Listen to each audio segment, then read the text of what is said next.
She said it's the whimsicalness of the story. You know what, girl? Okay, y'all thank High Chief for this.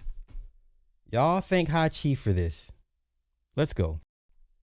We've given you a lot of news already. Are you in the mood for some fake news? Nope, this man did not say he was kidnapped by dolphins. This photo is being shared across social media, and now it's got the attention of Lee County deputies. Gulf Coast News reporter Mohammed Abdulkawi is live at the Sanibel Causeway to get the real facts. Ma'am.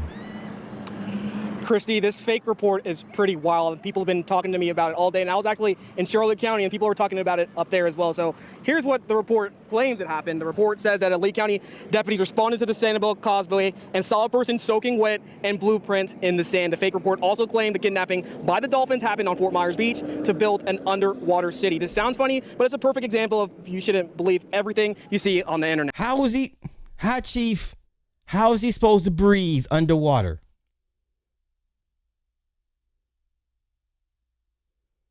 High Chief, how is he supposed to breathe underwater while building an underwater facility being overseen by dolphins?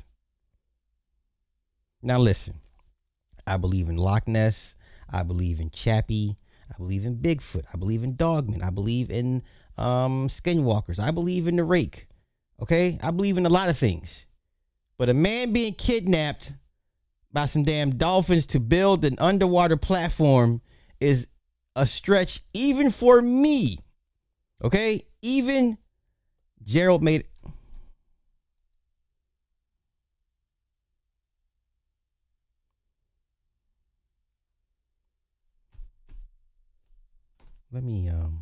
Let's go to these comments.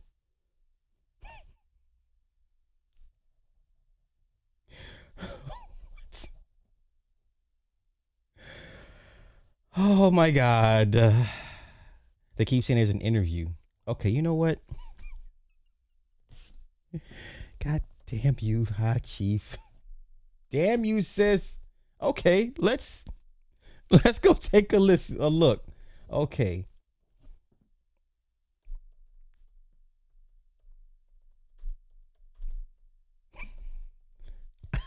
I have not heard this story, so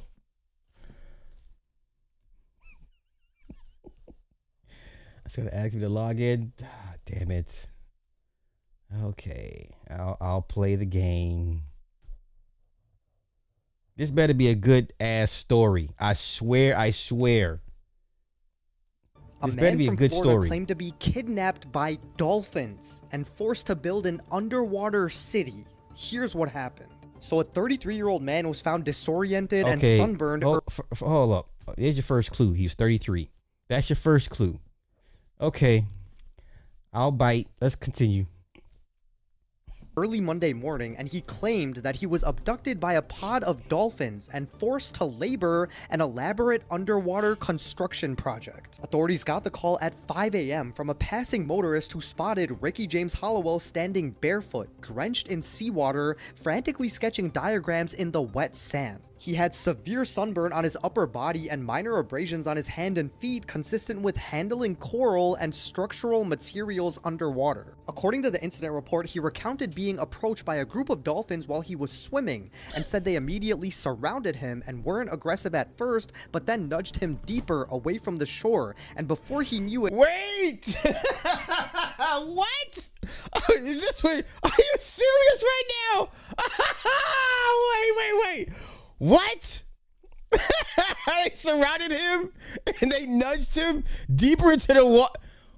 Okay. If I can believe in all this shit that I believe in and the UFOs and, you know, all right, Area 51 and the humans being experiments for. Okay, you know what? Okay, you got it.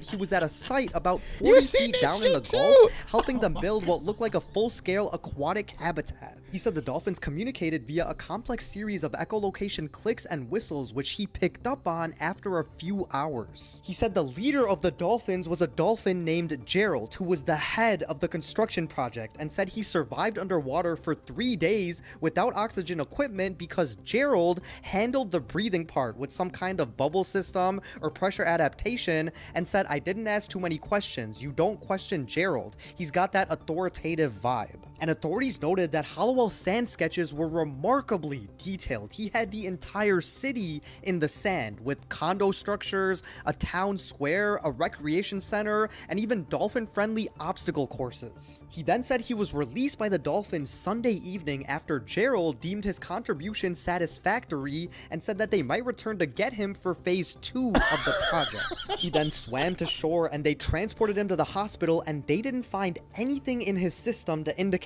that he made this up. He had a clean bill of health aside from trace amounts of Gulf seawater in his lungs, specifically saline levels matching samples from 30 to 50 feet offshore. And even doctors said that his system was exposed to seawater for an extended period, but without the expected inflammation or damage. They were completely confused. And what's even more concerning is that a background check revealed that Hallowell had a professional history in aerospace engineering. I mean, he did this for a living, and Gerald somehow knew. Authorities called this unresolved, and they're now saying that this entire story is false, but many people are saying they're just trying to cover up what they don't understand.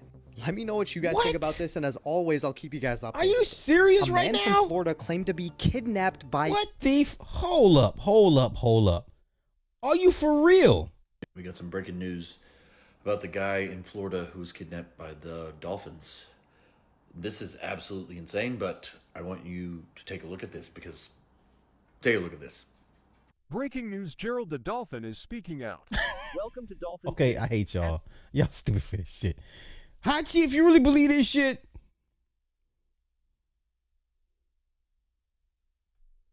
A Florida man who claimed to have been abducted by dolphins has been arrested. Days earlier, he was found lying on a beach in Lee County, Florida, soaking wet and dehydrated, with intricate architectural drawings etched into the sand. When questioned by law enforcement, he claimed a pod of dolphins had taken him while swimming and forced him to help build an underwater city.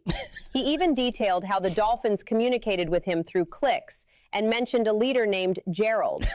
Many were captivated by this bizarre tale, with some even discussing the possibility of an underwater civilization. Police clarified that his condition likely resulted from prolonged swimming or diving in the ocean, not actual 3-day underwater residence. Investigators deemed the so-called underwater city blueprints more akin to personally drawn fantasy structures.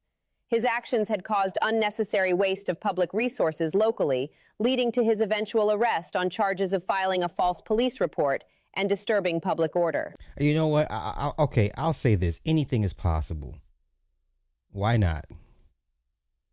Wow. Thank you, High Chief.